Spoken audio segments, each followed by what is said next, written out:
Plurilock stock is up more than 100% just in a few weeks, and for a good reason. The small cap stocks are moving. People are discovering Plurilock. This is the second video. The first video on Plurilock I made a couple days ago, and this is an interesting opportunity. The company has 70 million of revenues, and it's only trading for about 13, 15 million market cap. The kinds of clients that they have is NASA, Air Force, US Navy, US Treasury. So incredible clientele. The stock is very much unknown. It's very much hated, which that's what makes it sexy. But in this video, what I'm going to do is present you with a full interview that I did with the CEO. I am sitting down with Ian Patterson, the CEO of Plurilock, and we're going to talk about the business, details, history of the company, where the company is going, what we as investors can expect. So with that being said, Ian, thank you very much for joining me. That's a pleasure to be here. Thank you. Yeah, Ian, so let's start with Plurilock's history. When it went public, just to give people the background of the company. I appreciate the question. Plurilock started as a cybersecurity software company. We originally started with a unique innovation, which was the ability to recognize people based on their digital behavior. So the way that you type on a keyboard and move a mouse, we could identify who you were as an individual, and we wanted to use that as a form of defensive technology against identity thefts, specifically for businesses. So this was for us what we felt a key issue in the cybersecurity industry, which was people stealing credentials, passwords, logins, etc., and then using that for either theft or damage, etc. One of the things that we recognized when we set out to go market this technology was how unbelievably fragmented the cybersecurity industry was, and frankly still is. One of our early advisors, who was the former chief information security officer at a top 5 global bank, he had a statistic which was that he had on average 200 cyber products from over 100 cyber vendors. So what we learned both from that as well as through market awareness and development was that to actually solve the problem of cybersecurity, it's not a meritocracy. You can't just buy one product and have that secure everything. You actually need a whole host of products and solutions working integrated together in order to defend against today's cyber threats, as well as be compliant with increasing regulatory regulations. So realizing that characteristic about the cybersecurity industry in late 2019 and early 2020, we opted to go public, and the rationale for doing so was we wanted to acquire other cybersecurity solutions providers. It would provide a distribution channel to sell our own capabilities through it, as well as it would give us the ability to bundle other products and services, again, to go solve that problem for our customer. So we elected to do that. So we went public in late 2020. As it turned out to be a good time in the kind of the macro global markets to go public. And so that allowed us to close on 4 acquisitions. So a combination of using our share currency as well as the access to capital enabled us to close on 4 acquisitions. And it, you know, in hindsight, I would say that we were 2/3 or 3/4 of the way successful along the strategy. Unfortunately, when the macro markets turned and equity prices fell really across the board and access to capital dried up, it prevented us from being able to close on any follow-on acquisitions. And that was crucial for us because we had not yet reached break even. We were hoping to do that with some additional acquisitions that we were looking at doing. But without that access to capital, we were unable to do so. So now what we have done to bring us current is that we have integrated those acquisitions, and we've really focused on organic growth for the business itself to really put us on a track to break even, sustainability, and ultimately continuing to deliver on our mission, which is to keep our customers safe. Talking about the acquisitions, the 4 acquisitions that you made, uh, they are in the VAR business, value added reseller. And this business is a low margin business. And as you said, you acquired it for distribution. So I'm wondering, why are those businesses not providing critical services like you are? Yeah, it's a very good question. So 3 of those 4 acquisitions were traditional VAR businesses in North America. And the VAR business model is to get access to a wide variety, typically of IT and cybersecurity products. So think of servers and firewalls and antivirus software and identity software, et cetera. And then work with a base of clients, a base of logos, to then create a package to solve whatever that customer's problem is. Now, typically the culture, the organization, et cetera, of a VAR business is not one to create their own products or create their own solutions. In some cases, they might provide implementation support or some sort of professional services. But generally speaking, it's sort of tied to the products that they are selling, and that's the typical model. For the businesses that we acquired, that is exactly the case. So typically very low margins, anywhere from 5 to 15%, potentially 20% on the high end, and they're providing that capability to the customers. Now, one thing that people don't recognize is that business model is actually very, very sticky. In comparison to a Netflix subscription where you're paying $5 a month or $10 a month, and it hits the credit card at exactly the same time, at exactly the same day every month. The VAR business model on paper appears like it's a one-time sale. You sell a server, you sell a firewall, et cetera, it's one time. Practically speaking, the question you have to ask is, can that customer survive without technology? Can that customer survive without having the right cyber defenses? Can that customer survive without having cybersecurity software that they might be required to for insurance purposes? And the answer is no. Every business now depends on IT, and in fact, every business now needs cybersecurity products. So what is evident when you peek back behind the curtain is that it's a very sustainable business model. The acquisitions that we made actually have a very long tenure track record with those end customers that they are servicing, and it becomes extremely repeatable. It's not recurring, but it's extremely repeatable. So that's just the characteristics of that business model. What we have found, and you asked a question about critical services, what we have found is that our ability to provide additional value on top of that firewall, et cetera, provides disproportionate capabilities to that customer. So as a practical example, we're actively working with a number of our customers, even this week while we're filming this, around higher end security capabilities, which are distinguished and which are in short supply for reasons that we might be able to get into today. When you acquired those VAR businesses, as we discussed, for distribution, at that time of the acquisition, was your idea to resell your own proprietary product to them, or was it already the idea to offer them critical services? So I would say that the core strategy from our go public to current has always been to acquire distribution for as cheap as possible, meaning looking for organizations that are purely distribution focused, and to cross-sell higher margin products and services.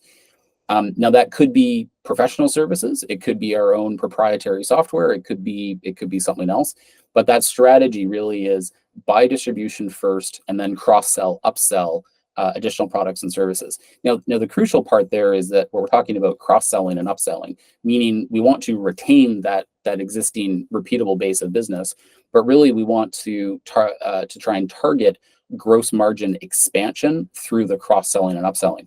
And I think if you take a look at our track record over the last couple of years, you've seen a steady growth of the gross margin as a percentage, even while we have been growing top line revenue, really, which is the indicator that we're on track with that strategy. You mentioned your clients are sticky, and I think this is important for people to understand because, as you said, on paper it looks like you have a one-time sale of hardware, but in reality, your clients are sticky. I remember talking to you once. You gave an example of a government client that one of your engineers wanted to retire, but they wanted him to stay on. I think it's a great story. Can you tell the story again? Well, it twice. So we have a government client, and we have an engineer who's been providing critical services to the in that particular case to enable a large chunk of the workforce of that government client to securely to work, and that person has tried to retire twice. And the client has come back both times and said, no, we just need another 6 months, another 12 months. It's a really good indication and an example of the fact that technology is ever present, and the ability to maintain and update, keep secure, patch, etc., is crucial to our downstream customers. Even for technology that one might think, well, this is a temporary fix, and we'll move to the cloud later on. One of the jokes that we have here is that there's nothing quite as permanent as a temporary fix. And in a lot of our clients' cases, something that they think, well, that'll be there a year, 2 years, 3 years, ends up being 4, 5, 6, 7. That very, very practically, one of our most recent critical services engagements, we discovered during the engagement servers that appeared to be from like the 1970s or 1980s. It actually predated some of the engineers who are working on the project. So that's how old some of this technology can be, and how sticky it is, how difficult it is to replace. But for organizations like us who are there to provide value to our customers, it becomes a very stable and repeatable business. Why are the clients interested in the critical services component? Why wouldn't they want to do it in-house? Well, a lot of times they don't have the talent. In cybersecurity, there's over 3 million cyber jobs unfilled, and that's up from 1 million jobs unfilled a year or two ago. So there's a growing gap of capability of qualified cybersecurity engineers to be able to do the work. So that's just the first part. The second part is that in a lot of cases, our clients are not particularly in exciting industries. So we might be working with a semiconductor company or a manufacturing company, and it's difficult for that organization to attract top talent in a non-core part of the business. If you're a semiconductor company, you're going to put all your emphasis on trying to hire the best semiconductor engineers. You're probably not going to put a lot of time and attention to hiring cybersecurity engineers to protect your semiconductor companies. Plurilock is in a bit of a different spot. Part of the value actually of being public is that we just have more notoriety. People are a little bit more aware of us because we have a bit more of a presence, and we're in a very exciting space. And so as a result, we can attract people. We have a great culture, and it's one that's purpose built for cybersecurity. And so just from a culture perspective, we're able to win out. Second, in a lot of cases, our clients, they might have OpEx dollars to spend, or they might have CapEx dollars to spend. It's sometimes easier for our clients to spend CapEx dollars, bring in outside consultants, because they get to account for it differently in their P&L. Even though it's more money, it's better for their for their public image, and so they might want to go with an outsourced company like us. I think the third thing, and this really speaks to the track record over the last 4 years, is that Plurilock has a well-known reputation for working with the Canadian government, the US government, and very large and notable and critically important commercial organizations. And so we're able to bring the experience of having worked in the Canadian government, the US government, and large commercial enterprises to bear on a single semiconductor company, when really all they have to work with is what they're doing within their own 4 walls. And so in a lot of cases, the critical services team from us provides disproportionate value simply by the fact that we have a wide variety of experiences that we're able to bring to bear on that one customer. So it might be faster, it might be cheaper for them to potentially spend more money on an hourly basis or on a monthly basis with us, because their time to value is actually a lot faster. And I think the last thing that I would say is that Plurilock today we really sit at the intersection of business, technology, and geopolitics. We have a very unique set of skills and experience at that intersection, and that's proving to be very attractive to our customers today. Okay, so the main parts of your business are the VAR business and then the critical service business. These are the main things. And your VAR customers, how do they become or express their interest in critical services? Is this something that comes from you? You reach out to them and you offer it, or is this something that they ask of you to do? I would say it's very symbiotic. We talk about it as if there are these two different teams, but it's extremely symbiotic. And in a lot of cases, there's cross-selling both directions. So we certainly have examples where we have sold a one-time hardware, server, etc. to a customer, and then we've made that customer aware that we can provide additional capability, and they say yes, we would like that. We would like to engage the critical services. The flip side is also true. We've also had some customers who have started as critical services customers and who realize, oh, can you help us with these other things? And then we've then brought in some of the resale capability as well. So it's very, very symbiotic. If you were to ask me the question, how are we growing critical services as a revenue line item? What I would say is that we are absolutely mining and farming that existing base of clients that we have. And again, these are clients who in many cases have relationships with our sales force that go back 10, 15, 20 years, even from before we had acquired the business. So there's a very long-standing relationship. There's a lot of trust. And so we're able to introduce and make them aware to say, hey, if you have a problem with advanced security needs, if you have a cybersecurity incident, like if you get breached, if you need some penetration testing or red teaming to assess the efficacy of your security establishment, we have that capability. And in a lot of cases, there will be either interest right there, or there will be a period, 3 months, 6 months go by, and the phone rings and say, hey, can we talk about that thing we talked about 6 months ago, because we actually have a need. So it's very, very symbiotic from that regard. I think the other way for critical services in particular is that we've been delivering and executing on projects really over the last 2 years, even from before we formalized this as a team, and we're seeing strong revenue growth there. And that reputation is now percolating out. And so we're starting to get referrals as well, just on the back of the successful projects that we've executed on, to say, hey, Mr. CISO, Miss CISO, I have this great vendor, they helped me with this other thing. You might want to consider them for this other problem that you're working on. So it's a very, very organic process. It is critically enabled by that existing distribution that we already acquired. And again, the success of that can be measured by the growth of our professional services revenue line item, which has been growing year over year for the last several years. Can you talk about the amount of revenue that you've been getting from that division over the last few years? So in terms of our professional services, which again is the way that the critical services team is reflected on the P&L, last year we did approximately $2.7 million in critical services revenue.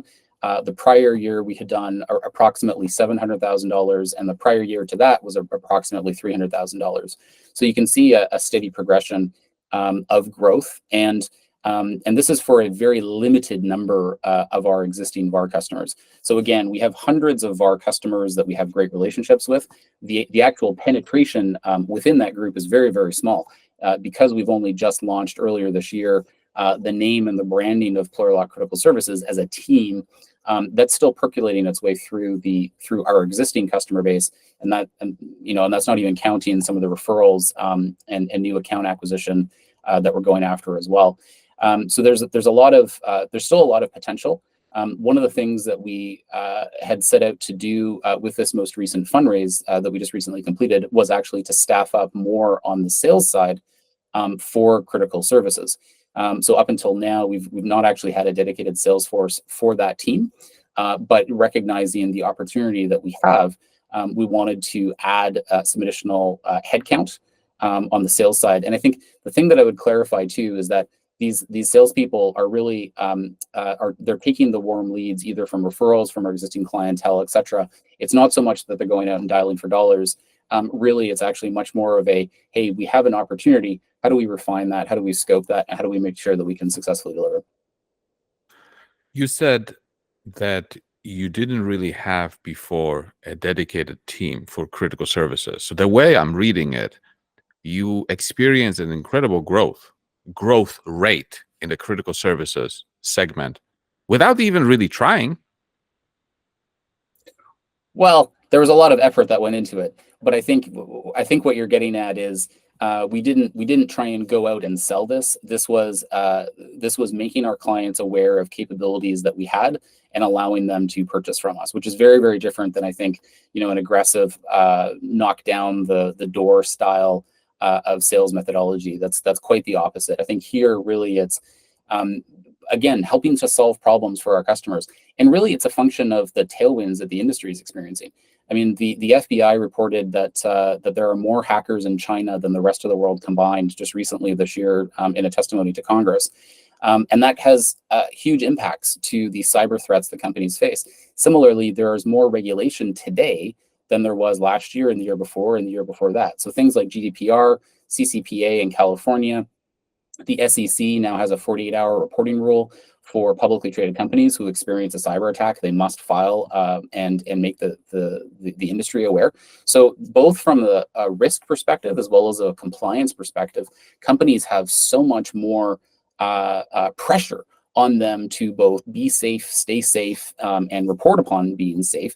And that's a change from last year, the year before, the year before that. So there's huge tailwinds that is driving this sector, and that's part of why we see the opportunity to be in this space. You previously talked about how the way to measure the success of your business is to look at the combined gross margin, also look at the gross margin in terms of the dollar amount, and not so much in terms of overall revenues. Can you elaborate on that? So for us, again, it all comes back to the strategy. The strategy has been to acquire distribution and cross-sell higher margin products and services. And so the key performance indicator in all of that is the gross profit, either in dollars or as a percentage of total revenue. Obviously, if we grow top line revenue and we keep that gross margin percentage the same, the gross profit dollars will also grow, right?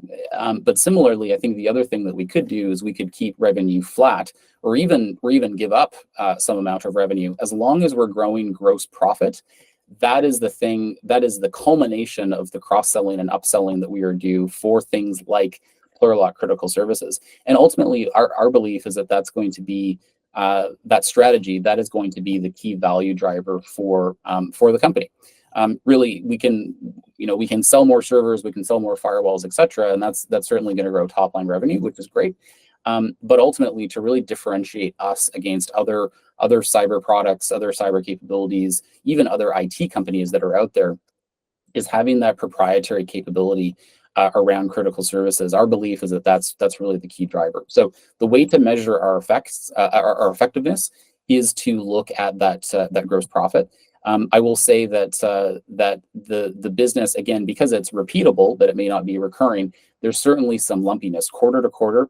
There's usually some lumpiness that also is driven by the seasonality of some of our customers. As an example, we have a very large percentage of our revenue which comes from the US federal government, and they, in a lot of cases, have use it or lose it budgets. They have to spend money towards the end of the year. They're under their fiscal year, otherwise they lose it for the next year, so that's a driver. So there's some lumpiness throughout the year, but on the whole, we've shown that we've been able to continue growing that gross profit, which again is the KPI to measure. When I was researching your company and looking at your critical services as a percentage of total revenues, I kind of wanted to get an idea of where the company can shoot for or what investors can expect. And I looked at other VAR businesses, and I kind of saw a range that some had as low as 8% of their revenues coming from professional services, while others were closer to 30%. And I figured that maybe Plurilock could achieve 20% of revenues from critical services. Am I even close to what you think you might do? Well, to clarify, I think you were talking about the gross margin percentage overall. Correct? No. I'm talking about the percentage of revenue, of total revenue, how much can come from critical services. Right. Okay. Yeah. So, I mean, listen, the answer is yes. I think it's certainly possible. I think really it comes down to where are we going to focus our time and attention. If we continue to be more of a VAR roll-up, then I would expect that the percentage of revenue from resell versus services would probably be disproportionate. But really, what we're saying is that we already have a great distribution capability in place today. And the focus where we're spending our time and attention is growing critical services. And so our expectation and hope is that we're going to see a lot more growth from that section. I think really the question is there any ceiling on how big services could get to as a percentage of revenue? And from my perspective, the answer is no. There's nothing inherently stopping us from getting to 20% or 30% or 40% of revenue from services. Like there's no constraint there. Really it's just where we're focusing time.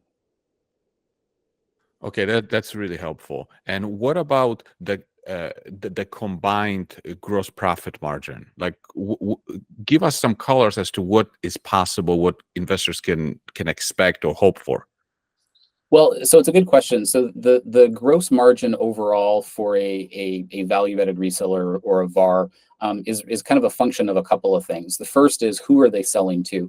Generally speaking, government buyers are going to be lower margin buyers than commercial buyers. And the reason for that is actually in law and statute. In a lot of cases, you must give the best price to the government. That's part of the contractual requirements. So generally speaking, government buyers will typically be a lower percentage than commercial buyers. That's the first part. Second part is what are you selling? Are you selling hardware, software, or services? Again, generally hardware sales, typically not as much margin. Software sales, typically a little bit more margin when you're reselling. And then services, typically a little bit more margin than that. So you can almost think of it as a 2x2 matrix. If you're selling hardware to the government, it's going to be a lower margin. And that could be anywhere from 1 to 5% gross margin. If you're selling software to a commercial entity, there you could be selling 10, 15, 20% gross margin. And so those are the individual revenue line items. For services, that one's a little bit more dynamic. Again, it depends if you're selling your own service or somebody else's service. But certainly getting a 10% margin or a 20% margin, even 35, 40, 50% gross margin is possible depending on what the service actually is. So generally speaking, if you're providing long-term staff augmentation contracts, margins are going to be slimmer. If you're providing more tactical, more real-time, more emergent capabilities, so think of AI, think of high-end cybersecurity consulting, think also of more timely contracts. So, hey, I've been breached, or I think I've been breached, I need to run a compromise assessment, or I need to run an incident response. Again, those are typically going to be higher gross margins as well. So the overall revenue mix and the percentage of gross margin mix will drive kind of what the ultimate gross profit for the company is. Again, if you look at where we have come from over the last couple of years, we're starting to steadily go up as an overall basis. And so the more services that we sell, the more services we sell to commercial customers, or the more we sell to commercial customers overall, again, has a driver towards growing that gross margin. I will also say, though, that there is some of the benefits of having our government clientele and our government business is obvious, which is that it provides a scale. It also provides great reputational benefits to be able to say, listen, not only are we selling to the government, to the governments, or and actually in our case, we sell both to federal governments as well as state governments and provincial. So it provides a lot of credibility, but it's also very stable, right? And so going into a potential recessionary environment or a slowdown where commercial organizations might be, might have budgetary pressures, one of the things that I get a lot of comfort from is having a stable base of government clientele which we're able to use to kind of weather any potential macro conditions that might exist. At this point, obviously, the low-hanging fruit for building value is that services component, especially considering that so few of your clients are on the platform, which provides great growth. But going even further into the future, let's say you grow your critical services to a certain amount, and then you want to look at how do we grow the VAR business. So how do you grow the VAR business? Do you grow it by cold calling, getting new clients, or does it make sense to make those acquisitions that you made previously? I think both are possible, and really just it comes down to looking at how to allocate capital. If we were to go more of an organic strategy, the way that would look, or that playbook that we would run, is that we would build out and strengthen a new account acquisition process. So that looks like business development, that looks like mining our existing customers for referrals and testimonials. And potentially that means expanding within the current markets that we're in. We're mostly focused on North America, although we are seeing, just through referrals, we are seeing growth in Europe as well. And so that's kind of roughly how that would look like.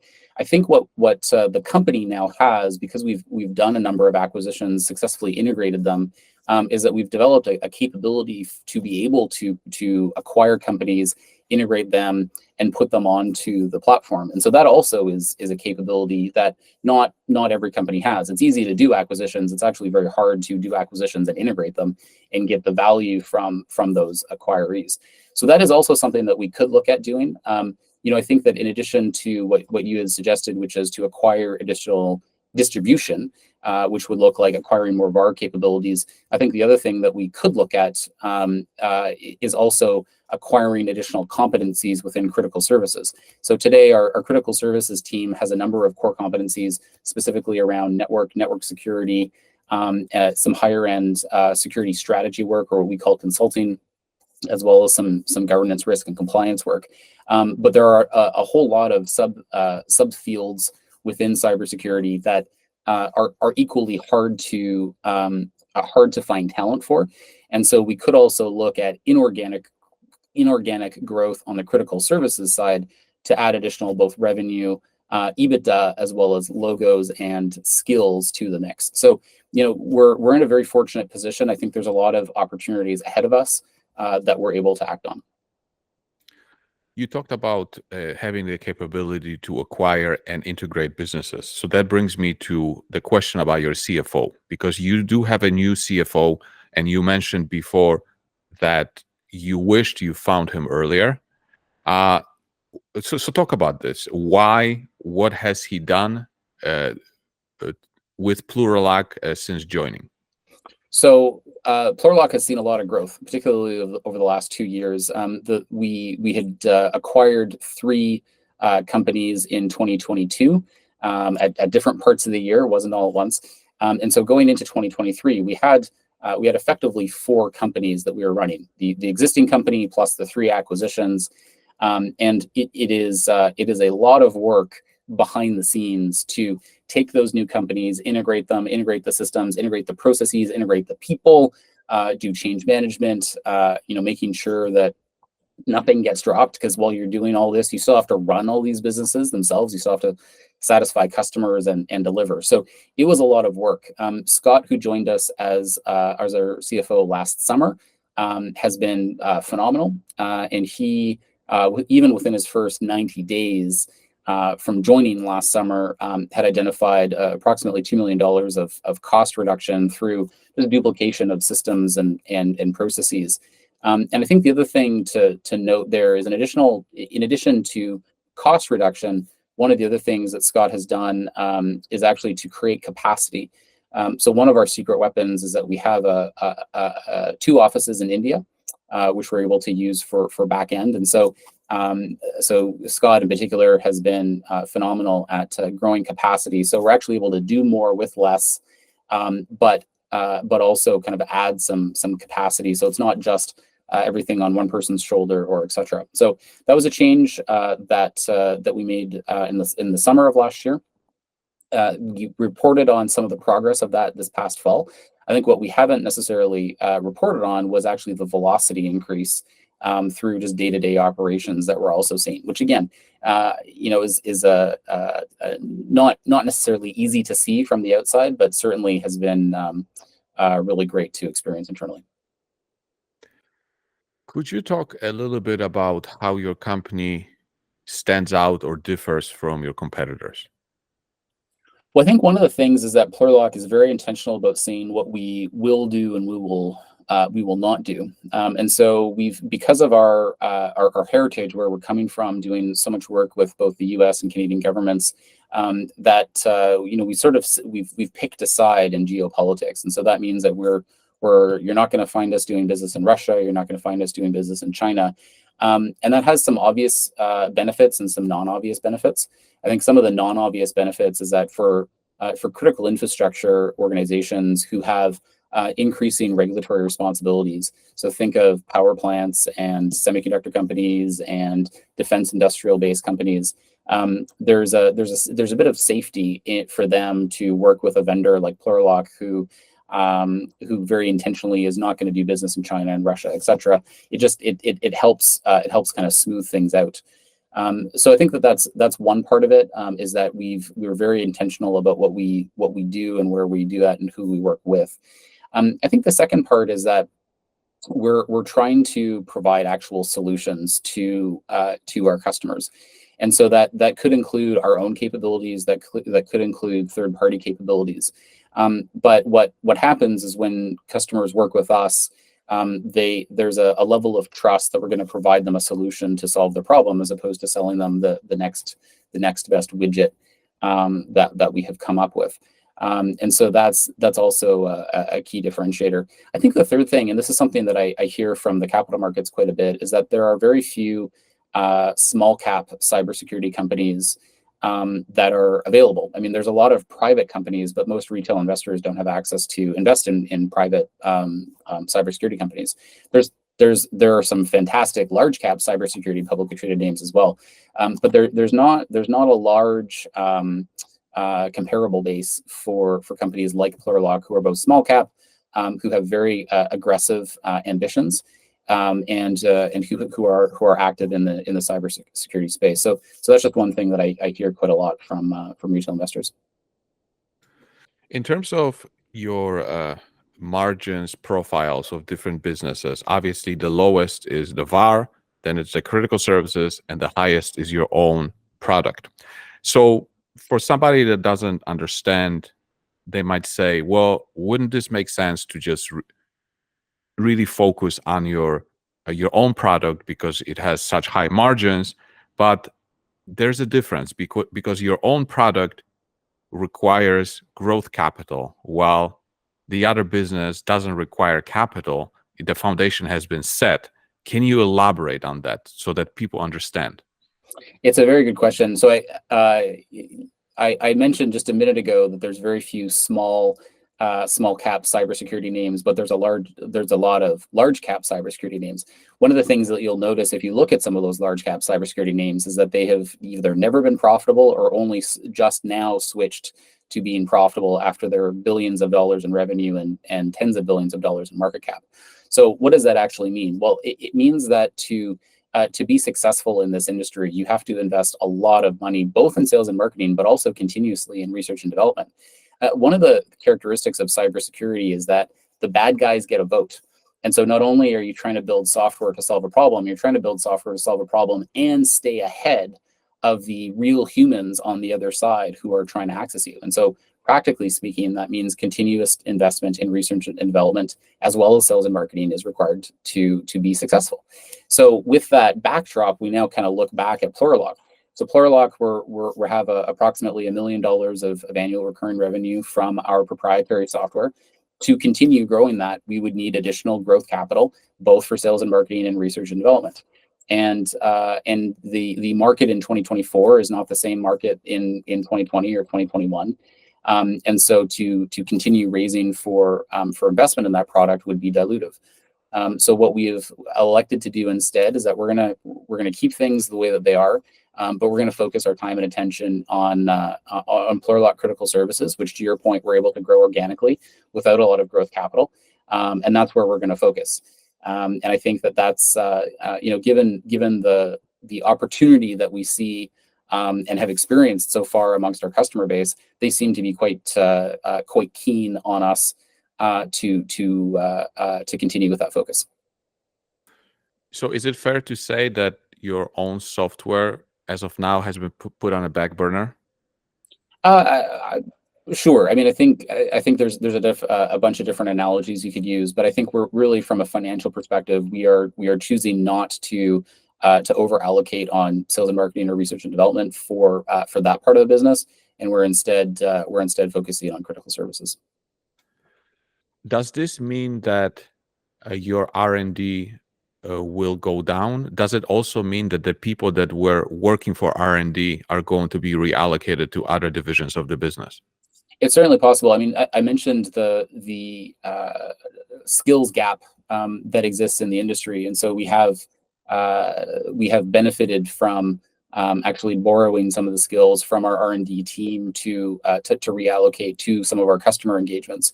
And again, this has been a function of our customers having problems and coming to us and saying, yes, we can help.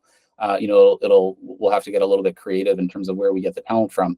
But it's been a benefit to us to be able to do that, and ultimately has led to both successfully executing on some client projects, as well as there's been significant follow-on work from those client projects. In your investment presentation, you have certain mentions to working towards EBITDA positive. And I know this is a touchy subject because usually things take longer than people anticipate, but I was wondering if you could give us any color as to, what can people expect on that front? Well, what I can say is that we're laser focused on getting to first adjusted EBITDA positive, and then to EBITDA positive, and ultimately to cash flow positive. So that's kind of the sequence of events. And again, if you kind of look at the comments from the earlier part of the conversation, we're choosing not to over invest in research and development and sales and marketing of our product. We are instead choosing to grow our critical services organically. We're seeing good growth there, and ultimately we are growing gross profit both on a dollar basis as well as a percentage basis. So these are the actions which we believe will take us to getting to adjusted EBITDA positive. Certainly, we've heard from both our shareholders as well as prospective investors that it is a haves and haves not market right now, and we believe that we'll be rewarded, once we achieve that. So that is the focus. It's the number one focus for us as a company. And in terms of the end game for your company, 3 to 5 years down the road, do you think your goal is to become profitable and get re-rated in the market, or get acquired? What are some of your thoughts? Well, I think both are possible. To a certain extent, we'll have to see when we get there. But I can say for sure that both in the Canadian tech markets, we've seen an unbelievable amount of private equity take privates over the last 12 months. Even in the last 6 months, frankly, there's just been a flurry of activity from private equity firms, coming up north looking for targets and taking them private. We're also seeing that that there is support for cybersecurity companies once they achieve scale, and so that's also a possibility. I think whether that's in conjunction with the shift from EBITDA negative to positive, and/or achieving a significant revenue scale, I think both are possible as well. I mean, one thing I'll say, we added a new executive chair just recently in the last 6 months, and his last company was a publicly traded TSX venture company that was taken private at a very high multiple to the 20-day VWAP of the stock price, and it was taken private by a private equity firm. So I think we see a lot of evidence of that. There's no shortage of private equity buyers who are very keenly interested, and in a lot of cases have a specific investment mandate. to look at cybersecurity companies. I think the other thing that I would say is that characteristically for our industry, that the industry is going through a period of change. 5 years ago, 10 years ago, it was an industry focused on best of breed technology. So you would have the 200 cyber products from 100 cyber vendors. Now, what the industry has realized is that there's 3 million jobs unfilled. Customers cannot integrate 200 cyber products from 100 cyber vendors. Therefore, they must simply buy platforms. And so those platforms could be a CrowdStrike platform or an Azure platform or a Palo Alto Networks platform. And so these platforms are also becoming acquirers, more strategic acquirers for individual point solutions or capabilities or teams. So in addition to the emphasis from private equity coming in, there's also a large number of strategic buyers which are kind of moving towards this platformification of cybersecurity capabilities. So there's a lot of opportunity in this space. When you look kind of 1, 2, 3, 4 years out, to your point, there's a number of potential scenarios here that could unfold. Okay, and my final question, I think we should talk about recently your company, I would say, went through a huge reset. You raised some money. So I was wondering if you could talk about maybe the amount of money you raised, why you raised it, why did this reset have to happen? Yeah, it's a good question. So I mentioned earlier that our strategy originally when we went public was to acquire distribution, cross-sell, and get to EBITDA positive. When we initially went public, we thought we could do the majority of that through inorganic means, meaning we would acquire accretive acquisitions that had both distribution as well as cash flow.